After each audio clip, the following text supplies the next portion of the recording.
Mayong hapon, Negros. Ini ang Digicast Negros X. Ang nagapanguna nga napulo ka mga balita sa Negros ang amo ni gadulong sa inyo. Updin ninyo kami via Facebook, YouTube, kag sa amon nga website www.digicastnegros.com. Kag sarama kami malantaw sa Cake at Channel 11 sa Kabangkalan City, Himamaylan City, kag Banwas sang Ilog. Kaagyari na ang top 10 nga mga balita sa Negros subong adlaw. Mga dalago nga kumpanya nga wala nagagamit sa backtrack, ginamonitor sang EOC, isa ka pribado nga ospital, kabahin sa mga ginamonitor. Sa Silay City, 800 pounds nga bomba gidetonate para hindi makapanghalit. Sa Tuboso, empleyado sang Banwa naka-hit and run gamit ang salakyan sang gobyerno, nagpalagas pa sa pulis. Tikoy, mabakal sa gihapon subong nga Chinese New Year. Kag sa tripping ni Rumeng, saksihan ang Asian-inspired cottages kag food trip sa ilog. Initanan sa Digicast Negros X. Holiday subong nga adlaw ginasaulog ang Chinese New Year. Kag diri sa Bacolod sa isa ka Chinese store, mabakal ang tikoy. May demo pa kung paano ini lutuon. Yaring report. Sagwa mismo sa ini nga Chinese store, gina-demo kung paano lutuon ang tikoy.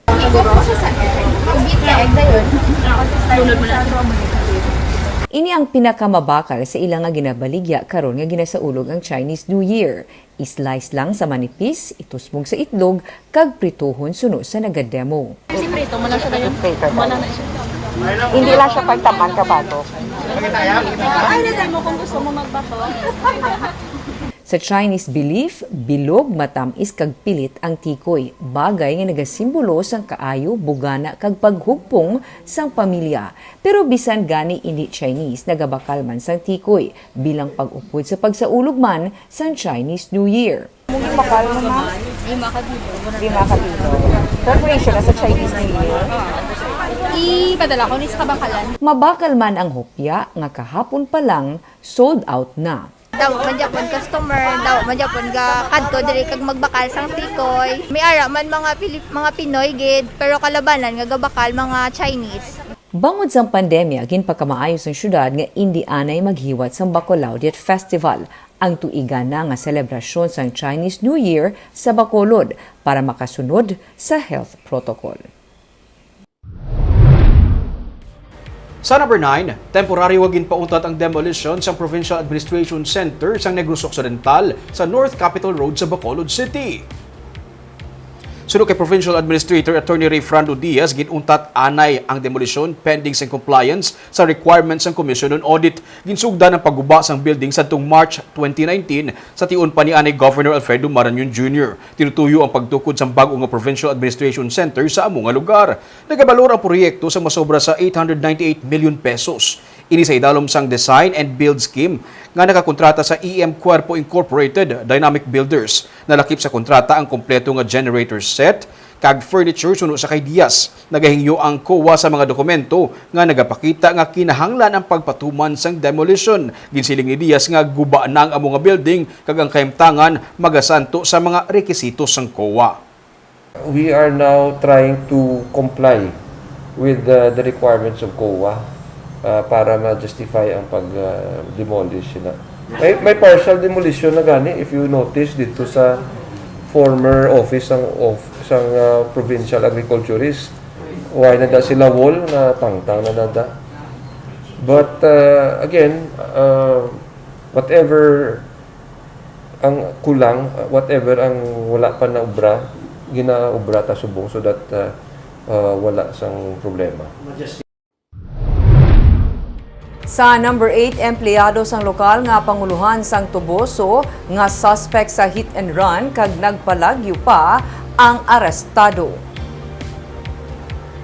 Gindakop kagabi sa kapulisan sa Tuboso ang 54 anyos nga si Eddie Gumban nga suspect sa natabo nga hit and run kagabi sa proper San Isidro sa Tuboso. Siya ang driver nga na-assign sa Vice Mayor's Office suno sa PNP. Si Police Lieutenant Kenneth Magan, hepe sa Tuboso PNP, nagsiling nga si Gumban ang may na sideswipe nga tricycle nga nagresulta sang pagkasamad sang isa ka pasahero. Ginpalagyuhan lang ini ni Gumban gani siyang ginlagas sang mga pulis. Sang lapit na sila sa salakyan sang suspect, nagtaya suno kay magan si Gumban sang iya pusil sa kapulisan. Gani ini ang nagtuludman sa isa ka pulis nga tiruhon ang goma sang salakyan sang suspect. Tuman kahubog si Gumban suno sa pulis sang ila ini madakop sa sulod sang iya salakyan. Na-recover sa suspect ang isa ka 45 caliber pistol nga loaded sang bala. Detained karon sa Tuboso PNP ang LGU employee kag kaso nga paglapas sa Republic Act 10591 kasubuman reckless imprudence resulting in physical injuries kag damage to property ang ipasaka batok sa iya. Sa number 7, empleyado sa Victoria City kag top 7 sa drugs watch list ang PNP nadakop sa buy-bust operation. Puputugin dakop ang security guard sa slaughterhouse sa Victoria City nga isa ka regular nga empleyado sa syudad kag ang top 7 sa drugs watch list ng Victoria's PNP sa buy-bust operation sang Martes. Ang empleyado sa syudad nga si Chodolfo Armada amo ang subject sa buy-bust kag upod niya nga gindakop sa area ang top 7 sa drugs watch list nga si Geoffrey Herrera. Suno kay Police Major Eduardo Corpuz, hepe sa Victoria's PNP, malawig na nila nga ginamonitor si Armada nga sadto nagpositibo sa drug test. May haran naman sa administrative case sa ginpasaka sa iya suno sa kay Corpuz. 8 ka sachets ang suspected shabu ang nakuha sa ila. Sila gikasuhan na sa kaso nga pagsupak sa RA 9165. Sa number 6, PNP magapatrolya sa mga motel kag pension house sining nga Valentine's Day.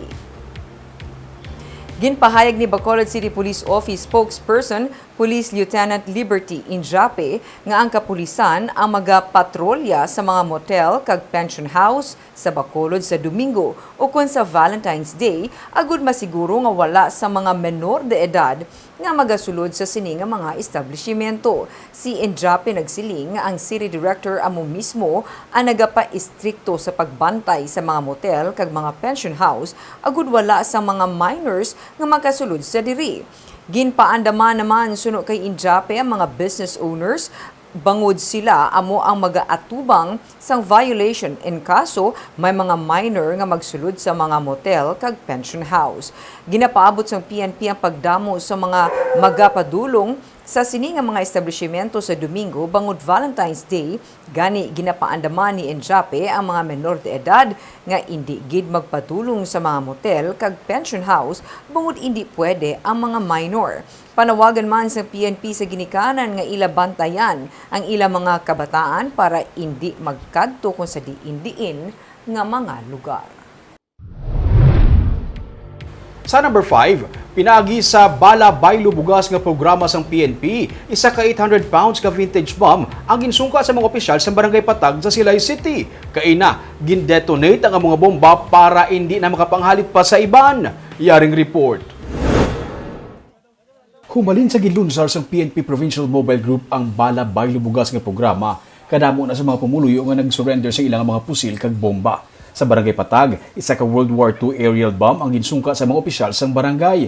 Suno kay punong barangay Nonilon Bangwanga, nagapasalamat siya kay kung hindi masungka ang bomba sa mga opisyal sa barangay, mahimo nga magadala ini sang dako nga halit sa ilang lugar.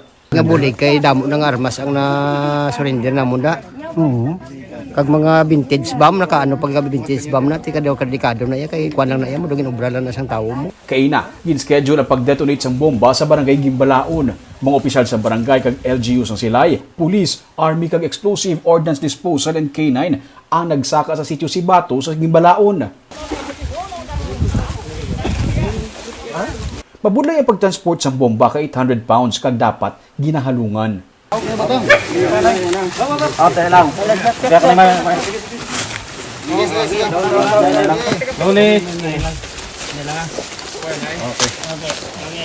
Kinahanglan nga sa layo nga area kuno dalon ining bomba. Kay once ma-dispose siya, hindi mo siya matansyar kung ano ka layo ang iya sini nga pagsigabong basi may mga debris. So dapat amo na ginamba nila nga medyo malayo-layo dapat kung sa diin may mga tao. So amo ni ginasaka diri bukid sa Silay sa Gimbalaon para layo sa mga matawo nga lugar. kilometro man ang naktanay para malabot ang ginpili nga site sang EOD. Pag-abot sa lugar, may madalom na nga buo nga nakutkot. Gitagaan sang safety instructions ang katapos ang EOD kag PMG. Nawalang tao doon. Wala na rin tao dyan sa kan. Dito, ang withdrawal lahat doon. Ang mga sibilyan ginpapalayo sa site. Matapos ang halos 1 ka oras nga preparasyon kag na-clear na ang area, ginpalupok ang bomba.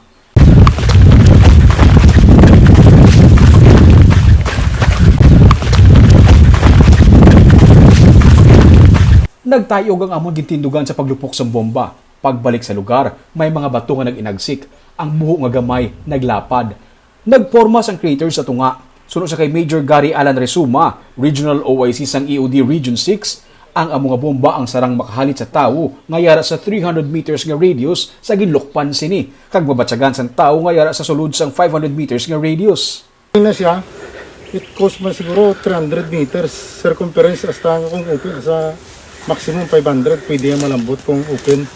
Gani importante nga ginadetonate ini sa mga lugar nga malayo sa mga pamalay. Nga purpose nga sa layo para ang kang damage para just in case nga mag-explosion para sini ang tao wala ta sa may madamage and property. So ginapili na ton sa mga remote area. Ang tanan nga mga bomba nga ginasungka sa gobyerno ang ginadetonate antes pa makapanghalit sa iban.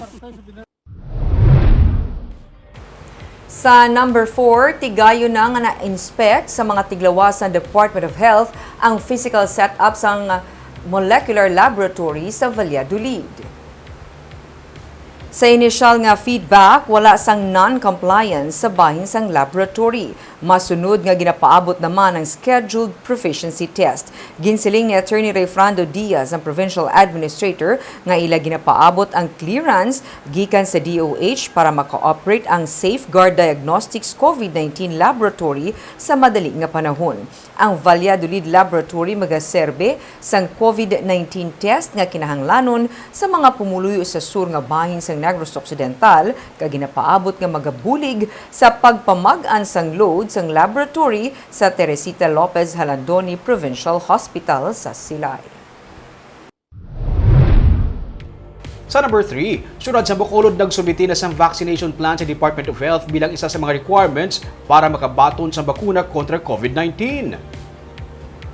Ginpahayag sang Executive Director sa Bacolod Emergency Operations Center nga si M. Ang nga nabato na sang DOH ang among nga vaccination plan nga nagalakip sa mga pagpanghanda nga nahimo na sang syudad angot sa pagtransport, pagbaton, storage, kag bagdapat sa bakuna sa mga pumuluyo. Kabahin man diri ang monitoring sa mga pumuluyo matapos sila nga madapatan sang bakuna. Sa nagligad nga Biyernes, isa ka dry run ang ginpatigayon sang syudad para sa paghimuon nga COVID-19 vaccination sa barangay. Kung maaprubahan na sang DOH ang vaccination plan, maghulat na lang ang Bacolod para sa pag-abot sang gin-order sini nga bakuna sa AstraZeneca Pharmaceutical Philippines. Damlag pa, ginpahayag ni Bacolod City Mayor Evelio Lunardia nga isa ang Bacolod sa mga local government unit nga hatagan sang national government sang prioridad sa paghatagan sang bakuna. Submitted it yesterday to the Department of Health. So we are expecting the approval kung in kaso i-adopt nila in toto of our plan by next week, or kung mayroon sila mga improvements na dapat introduce or dapat mayroon sila nga ipa-recommend, may mga recommendations to sila for us, then we will make the adjustment prior to the rollout of the vaccine. Sa number 2, Negros Oriental, nag-record sa pinakataas nga recoveries gikan sa COVID-19 sa isa ka adlaw. Kahapon mayara sang 59 ka bag-ong recoveries ang probinsya o kung nag-ayo sa COVID-19. Bango diri nagpanaog na sa 190 ang active cases sang COVID-19 sa Negros Oriental. Inibisan pa may 27 ka bag-ong kaso nga na-record kahapon. May isa man ka bag-ong napatay bangod sang COVID-19 sa Dumaguete City. Ang Dumaguete amo sa gihapon na may pinakadamo nga active cases pero nagpanaog na ini sa 81. Sunod amo ang Sibulan nga may 23 ka active cases, 17 ka active cases sa Valencia kag 11 ka active cases sa Bayawan. Ang 21 ka iban pa nga mga LGU ang mga mas may manubo pa sa siyam ka mga kaso kag ang iban pa ang COVID-19 free na sa ila LGU. Kag sa numero 1 sa mga balita subong nga adlaw. Bacolod Emergency Operations Center ginamonitor ang mga dalagko nga mga kumpanya nga hindi husto ang paggamit sa backtrack contact tracing system. Isa sa mga ginamonitor, isa kadako nga pribado nga ospital nga tuman ka jutay ang nagalog-in sa ilang nga backtrack. Yaring report ni Marty Go. As of February 1, may masobra sa 8,000 na ka mga establishmento komersyal ang nakaregister sa backtrack contact tracing system sa Bacolod City. Ang Backtrack ang isa ka online mobile contact tracing application nga ginapatuman sa Bacolod para mahapos nga ma-monitor sang EOC kung sa diin nga mga lugar ang ginkantuan sang isa ka persona sa tion nga magpositibo siya sa COVID-19. Ginpahayag ni Bacolod Emergency Operations Center Executive Director M. Ang nga may na-monitor sila nga pila ka mga dalagko nga mga establishmento komersyal nga wala nagagamit sang backtrack system bisan pa nga registered na sila. Isa diri ang dako nga pribado nga ospital sa syudad. Amo na kay ang aton subong monitoring is ongoing pag ginatanaw na base sa aton backtrack data center. Gina-monitor ang ilang nga login details, ang login activity. So kung sa establishment wala gitiyo gani or let's say ako siyang establishment, kabaluman ka nga damo-damo tao everyday. Pero ilang nga login, mga 9 katao, 19. So we know nga wala ginagamit ang aton nga system. Nagaplano ang Bacolod EOC nga magpatigayon sang inspection sa mga establishmento nga wala nagagamit sang ila backtrack app. Padayon man ang paglibot sang ila grupo para hibaloon kung may mga establishmento pa nga wala nakaparegister. Base sa ordinansa sang syudad, mandatory para sa isa ka establishmento nga magpa-register sa backtrack. So far, ang mga BTO subong nakita sa active ng ilang mga login activity. That means they are fully implementing it. Nakita ka ang hundreds of login every day. Ang naman, ang sa mga malls, and then siyempre mga hospitals, government offices, amo nang ginapang monitor ta. Kinatunan sa karon ni Bacolod Mayor Evelio Leonardia ang rekomendasyon sang EOC nga no backtrack, no entry policy para sa mga luyag magsulod sa mga establishmento komersyal. Kahapon, napulo ka mga mobile phone ang ginahatag sang Bacolod EOC sa mga market supervisors sang syudad para gamiton sa 3 ka mga dalagko nga merkado sa syudad pati na sa Bacolod Respiratory Outpatient Center. Marty Go para sa Digicast Negros. Kag sa tripping ni Ruming, mga Asian-inspired cottages kag food trip sa ilog, ini ang amon ginbisita sa Banwa. Pagkakita mo sang sini nga mga cottages sa Zafra Fish Farm, feeling mo, doyara ka lang sa Bali o kung sa iban nga Asian countries. Nagatindog ang ini nga mga cottages sa tunga sang punong, gani pang parelax ang vibes sang sini nga lugar. Kung magsiling ka nga Banwa sang ilog, syempre, hindi madula ang food trip, may talaba, alimango, pasayan, kag bangrus. Nagakaon ka samtang nagatubang sa view sang mangrove sa suba. Sa kilid-kilid balay kalanaan, pinasahi man ang mga putahe. May seafood kare-kare, ginataan nga alimango, burger nga ang patty, himo sa puso sang saging kag madamo pa. Magluwas ka mabusog ang imong atsan, mabusog pang imong nga utok kay may ginatanyag pa nga mga historical facts. Ang kalanaan, tuhoy sa Banwa sang ilog. Ang ini nga mga lugar aton bisitahon sa buwas sa tripping ni Ruming, las 10 ang aga sa Facebook page kag YouTube channel sang Digicast Negros.